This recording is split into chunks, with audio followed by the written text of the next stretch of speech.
এই মুহূর্তে সবথেকে বড় খবরের দিকে আমাদের নজর রাখতেই হচ্ছে। পুজো শেষ হয়ে গিয়েছে, ভোটের বাদ্যি কিন্তু বেজে গিয়েছে। কারণ কেন বলছি পুজো শেষ হওয়ার সঙ্গে সঙ্গে কেন বলছি যে ভোটের দামামা বেজে গিয়েছে, তার একটা প্রধান কারণ রয়েছে। ভোট শেষ হতেই বিজয়ার যে শুভ বিজয়া, যা আমরা একে অপরকে জানাই, সেই শুভ বিজয়ার একটা প্ল্যান রেডি করা হয়েছে। সেটা কিন্তু শুধুমাত্র একটি রাজনৈতিক দল রেডি করেছে এমন নয়, দুটি রাজনৈতিক দলই রেডি করেছে। আমি বলছি শাসক দল এবং বিরোধী দল, দুই পক্ষের কথাই বলছি। তার বোঝাই যাচ্ছে যে কেউ কাউকে এক মুহূর্ত জায়গা ছাড়তে নারাজ। প্রত্যেকেই মাঠে ময়দানে নেমে পড়েছে।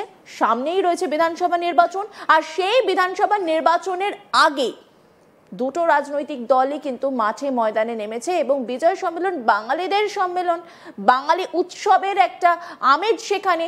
সেই সম্মেলনকে কাজে লাগিয়ে কাদের মন জয় করতে চাইছে, নতুন কি কি প্ল্যান রেডি করছে, এই গোটা বিষয় নিয়ে আলোচনা করব। কারণ আমরা জানি যে ইতিমধ্যে শাসক দলের যে বিজয় সম্মেলন, সেই সম্মেলন কিন্তু শুরু হয়ে গিয়েছে।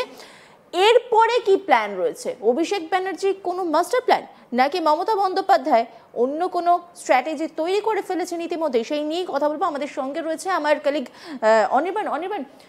তুমি গতকাল একেবারে মাঠে ময়দানে থেকে গোটা বিষয়টা দেখে এসেছো। সামনেই আমরা জানি বিধানসভা নির্বাচন, এবং এই যে বিজয়া দশমী, বিজয়া জানানো, এইটা তো বাঙালিদের মধ্যে একটা প্রথা। এই প্রথাকে কাজে লাগিয়ে বাঙালি মনকে কি জয় করার একটা চেষ্টা? দেখো, একেবারেই। এবং শুধুমাত্র তাই নয়, তুমি বিজয় সম্মেলনের কথা বললে, কিন্তু আমি যদি একটুখানি পিছন থেকে ধরি, তাহলে দুর্গা পুজো অর্থাৎ বাঙালির শ্রেষ্ঠ উৎসব এবং সব থেকে বড় জায়গা যেখানে কিন্তু বাঙালির এই শ্রেষ্ঠ উৎসবের সঙ্গে সঙ্গে সব থেকে বড় বার্তা দেওয়া হয় দুর্গা পুজোতে। বিভিন্ন জায়গায় থিমের প্যান্ডেল, বিভিন্ন জায়গায় বিভিন্ন ধরনের সাজসজ্জা, ফলে সে জায়গায় দাঁড়িয়ে এটা কিন্তু একটা আলাদা বার্তা দেওয়ার জায়গা। ফলে স্পষ্টত বোঝাই যাচ্ছে যে এই দুর্গা পুজোকে কেন্দ্র করে কিন্তু প্রবল রাজনীতি হয়েছে ইতিমধ্যেই। সেটা তৃণমূল কংগ্রেস করেছে বা সেটা কোথাও গিয়ে বিজেপি করেছে। অর্থাৎ বিজেপির তরফ থেকে বিভিন্ন জায়গায় দুর্গাপুজো করা হয়েছে, তৃণমূল কংগ্রেসের নেতা নেত্রী মন্ত্রী তারাও কিন্তু সেখানে দাঁড়িয়ে দুর্গাপুজো করেছে। এবং শুধু তাই নয়, কার দুর্গাপুজো শ্রেষ্ঠ, কোন দুর্গাপুজোর প্রক্রিয়া শ্রেষ্ঠ, সেই সব বিষয় নিয়েও কিন্তু তর্ক বিতর্ক থেকে শুরু করে বিভিন্ন দ্বন্দ্ব লেগেই রয়েছে। এবং তার পাশাপাশি ঠিক দুর্গাপুজো যখন শেষ হলো, সেই জায়গায় দাঁড়িয়ে কিন্তু এই মুহূর্তে দাঁড়িয়ে যে বিজয়া সম্মেলনী, অর্থাৎ আমরা শুভ বিজয়া যখন বিজয়া দশমী হয়ে যায়, তারপর আমরা সবাইকে শুভ বিজয়া জানাই এবং সেই অর্থে কিন্তু আমরা বিজয়া সম্মেলনী করি। বিভিন্ন বন্ধু বান্ধব থেকে শুরু করে, অফিস কলিগ থেকে শুরু করে একটা সবাই মিলে আনন্দ করা, খাওয়া দাওয়া করা, গেট টুগেদার মতো হয়। ফলে সে জায়গায় দাঁড়িয়ে এই যে বিজয়া সম্মেলনী, সেই বিজয়া সম্মেলনীটাকে কিন্তু আলাদা করে তৃণমূল কংগ্রেস একটা নিজেদের কোথাও গিয়ে জনসংযোগের একটা কিন্তু রাস্তা তৈরি করছে। ফলে সে জায়গায় দাঁড়িয়ে কিন্তু এই যে বিজয়া সম্মেলনী রয়েছে, সেই বিজয়া সম্মেলনীকে ঘিরে বেশ কিছু কিন্তু রাজনৈতিক মতামত ইতিমধ্যেই উঠে এসছে। ফলে আমরা এক জায়গায় যেমন দেখেছি যে মুখ্যমন্ত্রী মমতা বন্দ্যোপাধ্যায়, আমরা স্পষ্টত ছবিতে দেখতে পাচ্ছি এই মুহূর্তে দাঁড়িয়ে, আমার দর্শকদের জন্য একটুখানি ছবিটা দেখিয়ে দিই, যে এই মুখ্যমন্ত্রী মমতা বন্দ্যোপাধ্যায় গতকাল নিজের বাসভবনে কিন্তু এই যে মন্ত্রী ফিরহাদ হাকিম থেকে শুরু করে, কলকাতার মেয়র এবং মন্ত্রী ইন্দ্রনীল সেন থেকে শুরু করে, বাবুল সুপ্রিয় থেকে শুরু করে, এবং সেখানে আমরা সাংবাদিকরাও ছিলাম, এই যে বাড়িতে কিন্তু একটা কোথাও গিয়ে এই যে বাক্য বিনিময় বা মানুষের সঙ্গে দেখা করা, একেবারে দলের নেতা নেত্রীদের সঙ্গে দেখা করা, যেখানে কিন্তু নেতা নেত্রীরা উদ্বুদ্ধ হচ্ছে, একটা কোথাও গিয়ে নিজেদের একটা বলা যায় যে তারা একটা প্রাণ পাচ্ছে, তাদের পেপটক মুখ্যমন্ত্রী মমতা বন্দ্যোপাধ্যায় দিচ্ছেন, অভিনেতা অভিনেত্রীরাও ছিলেন সেখানে। ফলে সে জায়গায় দাঁড়িয়ে কিন্তু স্পষ্টত মুখ্যমন্ত্রী মমতা বন্দ্যোপাধ্যায়ের বিজয় সম্মেলনী আমরা দেখেছি।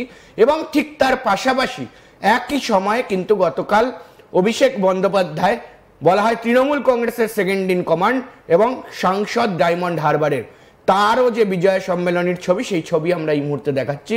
সেই বিজয় সম্মেলনীও কিন্তু তিনি গতকাল অনুষ্ঠিত করেছিলেন এবং তার যে কালীঘাটের যে ভবন রয়েছে সেখানে আমরা স্পষ্ট দেখতে পাচ্ছি শোভনদেব চট্টোপাধ্যায় থেকে শুরু করে বিভিন্ন নেতা মন্ত্রী যারা দলের রয়েছেন সেখানে একেবারে বলা যায় যে নব থেকে শুরু করে একেবারে যারা এই মুহূর্তে দাঁড়িয়ে বর্ষিয়ান নেতারা রয়েছেন তারা সবাই হাজির ছিলেন সেখানে শোভনদেব চট্টোপাধ্যায়, তার ছেলে লাভলি মৈত্র থেকে শুরু করে একেবারে কল্যাণ বন্দ্যোপাধ্যায় দলের এমপি, কল্যাণ বন্দ্যোপাধ্যায় ট্রান্সপোর্ট মিনিস্টার, স্নেহাশিস চক্রবর্তী, পার্থ ভৌমিক সাংসদ এবং তার পাশাপাশি কিন্তু একাধিক ব্যক্তিত্ব যারা ছিলেন তারা কিন্তু সেখানে হাজির ছিলেন।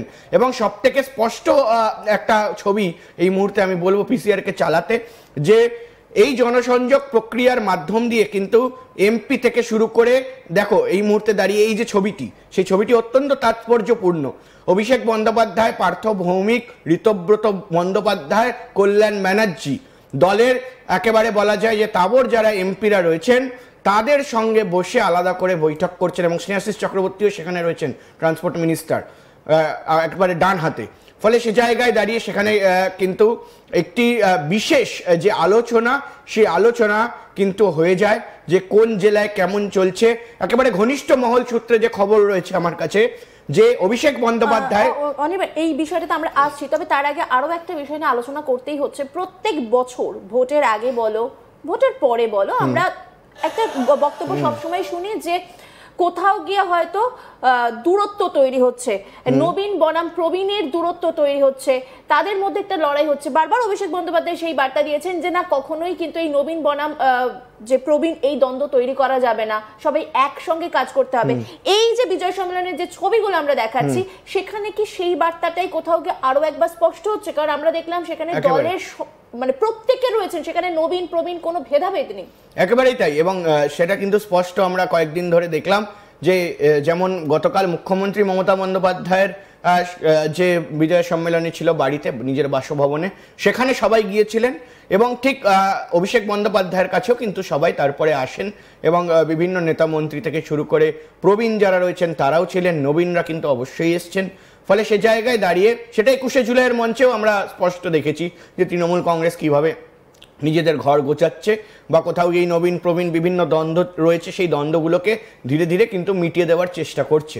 ফলে সে জায়গায় দাঁড়িয়ে 2026 সালের বিধানসভা নির্বাচনের আগে তৃণমূল কংগ্রেসের জন্য এটা কিন্তু অত্যন্ত তাৎপর্যপূর্ণ একটি বিষয় হতে চলেছে, যেখানে দাঁড়িয়ে কিন্তু এই মুহূর্তে রাজ্যের প্রধান বিরোধী দল বিজেপি এবং ভারতীয় জনতা পার্টির বিরুদ্ধে কিন্তু বিভিন্ন কৌশল সাজাতে এই মুহূর্তে তৈরি। কারণ কোথাও গিয়ে তৃণমূল কংগ্রেসের অন্দরেও এই যে বিষয়টি চলছে যে ভারতীয় জনতা পার্টি অর্থাৎ বিজেপি কিন্তু বিভিন্ন জায়গায় তৃণমূল কংগ্রেসকে বিভিন্নভাবে টেক্কা দিতে পারে।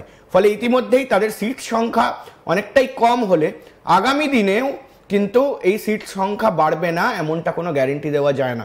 ফলে সে জায়গায় দাঁড়িয়ে ওভার কনফিডেন্স করতে কিন্তু নারাজ মুখ্যমন্ত্রী মমতা বন্দ্যোপাধ্যায় এবং তার পাশাপাশি অভিষেক বন্দ্যোপাধ্যায়।